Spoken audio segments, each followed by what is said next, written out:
Hi guys, welcome to another episode of Age Analysis. According to this government report by the Japanese Ministry of Economy, Trade and Industry, there will be a worker shortage of up to 800,000 people in the IT industry in Japan by 2030. This is a staggeringly high number of IT jobs that are unfulfilled, especially for a country where many people consider as a technologically advanced, futuristic nation. So what is exactly going on with Japan, and why does no one in Japan want to work in the IT industry? Let's find out in today's video. The first reason why people in Japan do not want to work for an IT company is that most of the IT companies in Japan possess the overarching stereotype of a so-called black company. In Japan, you call a company a black company when the company has exploitative work practices, such as subjecting the employees to the most grueling of overtime work hours without giving them proper overtime pay, or subjecting the workers to various forms of power harassment by the senior figures of the company. In fact, the term black company was first coined by the IT workers in Japan, although the term is now also widely used for companies outside the IT industry as well. So what actually caused the Japanese workers in the IT industry to begin to describe these IT companies as so-called black companies? Not to mention the obvious power harassment that probably widely existed from within the companies. The biggest reason why IT firms in Japan now possess the prominent image of a black company is due to the fact that they were one of the very first companies in Japan which first introduced the so-called fixed overtime payment system into the Japanese work culture. The base salary in Japan in general is quite low, to say the least, especially when you count the high rent prices, all the income tax you have to pay, and all the mandatory contribution that you have to make to the Japanese pension fund, etc., etc. So in the Japanese work culture, it is kind of a given that in order to make the ends meet in your life, you work the overtime hours and get paid the according overtime pay based on the amount of hours that you have put in order to compensate for the low base salary. But these IT companies do not want to pay you the overtime pay based on the amount of hours that you have put in. This is because these IT companies have a very intention of subjecting you to these insane overtime work hours and grinding you to the very core of your bones by making you work almost 10 to 12 hours a day for years on end.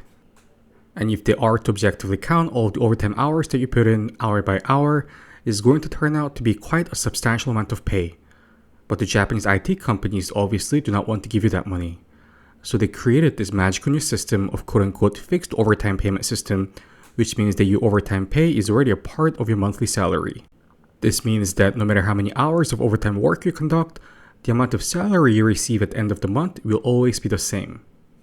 So quite justifiably in many cases, people in Japan have the preconception of an IT company as a black company. Have a look at this article.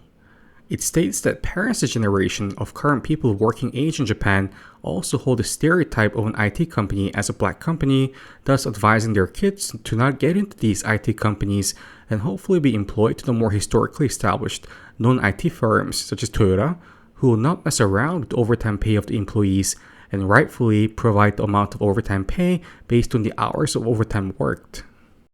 Negotiating your salary in Japan is always an interesting experience. More often than not, for the talent and the background that you have, many Japanese firms will try to underpay you by a substantial margin and provide you with all this nonsense fluff words such as the company will allow you to experience personal growth, the company will allow you to be able to experience professional responsibility, the company will help you build positive character traits such as tenacity and endurance. You know, all this fluff garbage. And I have personally experienced this myself when I briefly worked part-time for an online marketing company in Aoyama. These sentences are literally the exact type of sentences in which they said to me during the interview process. I decided to work despite the low pay because I was still young back then, like literally still in the early 20s, and still attending university and was only working part-time there anyways, and actually genuinely enjoyed working with many of the co-workers there. A really nice group of people with different backgrounds and life stories to tell. But then, what I did not like was, despite this minimum wage type of pay in which they gave to everyone in the office, when the senior manager figure or the CEO occasionally came to the office, they have this hard to explain attitude of this chin up so high, arrogant as an individual can be, this quote unquote, be thankful that I provided this wonderful work to you, so bow down to me attitude to all of the workers there. And me still being in my early 20s, only working part-time, and not being attached to the company, feeling quite negative about this, Imagine many of my coworkers who work there full-time for the company on this tiny fixed salary, having to deal with this management full-time every single day for years on end. And not like the company did not have the money to give to the employees. They literally had this bling-bling type of office in the neighborhood of Aoyama, which is one of the most, if not the most expensive land in all of Japan.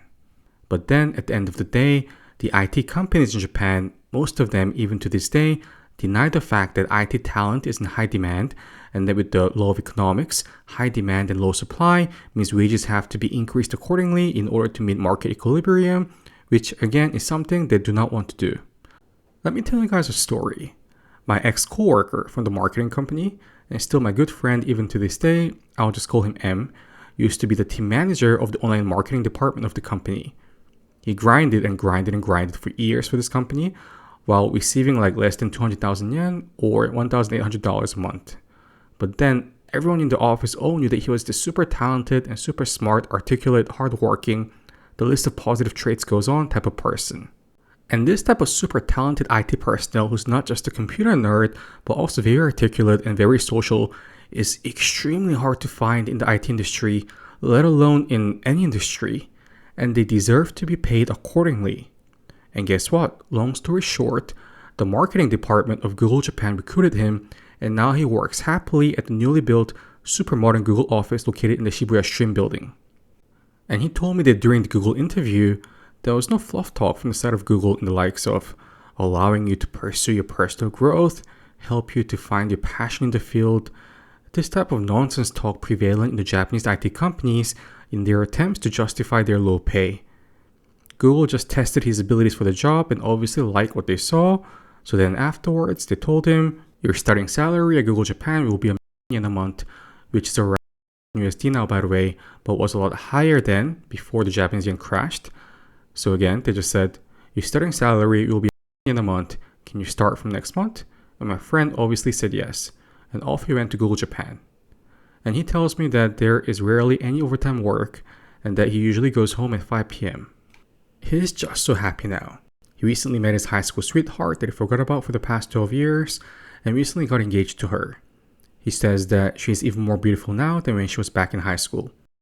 The massive dark circles that he always had when he was working at the Japanese online marketing firm back in Aoyama is slowly but surely fading as he recently began working out and just lives such a healthier lifestyle now compared to before. So I genuinely believe that Google literally extended his lifespan by around 30 years or so.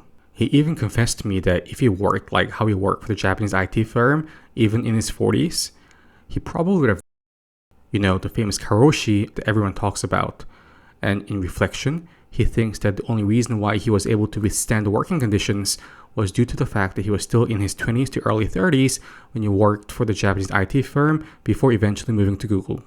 My point here is that, do you actually think that the IT companies in Japan can afford to recruit and maintain talent if they refuse to increase wages to the proper market rate as they do now?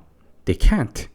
The situation is that all the talented people in Japan who conduct IT or online related work, such as online marketing, tend to work for or eventually land a job working for the American companies, such as Google, Twitter, or Facebook, while receiving almost 3 to 4 times as much of a base salary compared to the average IT personnel in a Japanese IT company, and receiving the proper pay by the hour if they are to conduct overtime work during the busy season.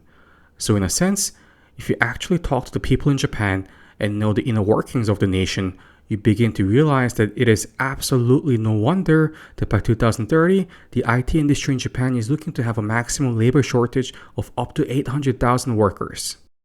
To be fair, many of the IT firms in Japan are not as prominent and have the financial resources of the likes of Google, Uber, and Facebook, thus cannot increase the wages for the employees despite the prominent labor shortage. And unless you are the insider of the particular Japanese IT firm, you can never know the truth. But what is for sure is that most Japanese IT companies will not increase wages, whether it's a matter of can't or a matter of won't. And according to this recent article, the wages in IT is actually on a downward trend currently in Japan. So how can this be possible? How can wages be going down simultaneous to high demand and low supply? The answer seems to be, at least for now, foreign labor. Let me give you guys an example. According to this article from Japan's largest financial newspaper, the Nikkei, Miyazaki University teamed up with Miyazaki City, the Japan International Cooperation Agency, and private companies to start a project to accept IT human resources from Bangladesh to Japan. It is a system in which people who are interested in Japan from countries such as Bangladesh are given Japanese language education, and then they learn Japanese language, culture, manners, etc. at Miyazaki University, and then begin to work for the Japanese IT companies. At least theoretically, this actually catches two birds with one stone. As we all know, Japan has a serious aging population problem. So by accepting human resources from nations such as Bangladesh, they're both acquiring the much needed labor force to fill the gaps in the Japanese economy, as well as not having to increase the average salary of the IT job positions, as nations such as Bangladesh, Philippines, Vietnam, or Thailand still have a GDP per capita that is still lower than the one of Japan. So while the average Japanese person may complain at the objectively low wages, the talented IT worker from one of the previously mentioned nations may actually find not much of a problem with the same salary, as the amount can still be relatively higher than the amount in which they were able to receive doing the same work back home. But still, is the recruitment of IT human resources from abroad enough to fill all of the IT-related labor shortage in Japan? Probably not, as according to the Ministry of Economy, Trade and Industry statistic, the ratio of real job openings to the number of workers in the IT industry in Japan is still currently 6.91 to 1, meaning that for one IT industry worker looking for a job in the IT sector in Japan, there are currently 7, I repeat, almost 7 job openings in Japan. So if you really want to work and start a life in Japan under whatever means necessary, learn some coding, basic Japanese, and come to work for a Japanese IT company. Again, absolutely no offense to all the people who already work in the Japanese IT industry, but the pure fact of the matter is that there are, again, almost 7 IT job openings for one person who's looking for work. So as long as you put in the hard work, you are more than likely to be able to be hired by a Japanese IT firm. But also, do please understand the fact that your wages will be low, and you'll have to watch the already low wages then become half the amount after you pay all the rent, taxes, pension fund, etc., as well as the fact that you'll be working these incredibly insane hours while not getting any additional overtime pay for the overtime work that you conduct in the case of most Japanese IT companies, as the overtime pay is technically quote-unquote already included to your current wage structure.